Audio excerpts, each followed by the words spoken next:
श्री कृष्ण गोविंद हरे मुरारी, हे नाथ नारायण वासुदेवाय।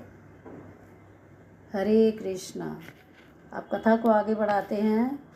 सूत जी कहते हैं कि 7 दिनों में राजा परीक्षित ने सद्गति प्राप्त की थी, जो मैंने अपनी आंखों से देखा है। परीक्षित जी का उद्धार हुआ, फिर भी हम सबका उद्धार क्यों नहीं होता? हमें परीक्षित जैसा श्रोता होना चाहिए और वक्ता भी श्री गुरुदेव जैसा बने तो उद्धार हो जाए। हम सब परीक्षित ही हैं। यह जीव गर्भ में आया और जिसने मेरी रक्षा की, वह चतुर्भुज स्वरूप वाला पुरुष कहाँ है?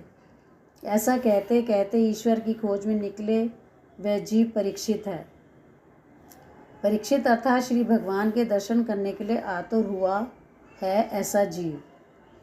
परीक्षित जी की आतुरता का एक कारण था कि उन्हें मालूम हो गया था कि 7 दिनों में मेरी मृत्यु होने वाली है।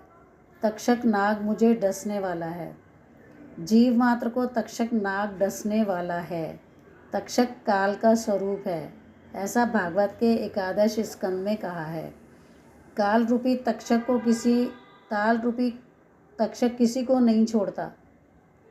तो सप्ताह के कुल 7 दिन हैं। इन 7 दिनों में से वह किसी एक बार को अवश्य ही डसेगा। इन 7 बारों में से कोई एक बार हमारे लिए भी निश्चित तो है ही। तो फिर परीक्षित जी की तरह काल को मत भूलो। कोई भी जीव क्यों ना हो, उसे काल का भय तो लगता ही है। मृत्यु का भय केवल मनुष्य को है, ऐसा नहीं है। ब्रह्मा जी को भी काल का भय लगता है। श्रीमद् भागवत मनुष्य को निर्भय बनाता है। भागवत में लिखा है कि ध्रुव जी मृत्यु के सिर पर पांव रखकर स्वर्ग में गए थे। परीक्षित राजा समाप्ति में बोले हैं कि मुझे अब काल का भय नहीं रहा, मुझे काल का भय नहीं लगता। भागवत सुनकर परमात्मा के साथ प्रेम करने पर उसे काल का भय नहीं लगता है। हरे कृष्ण कृष्ण कृष्ण हरे हरे, हरे राम राम राम हरे हरे।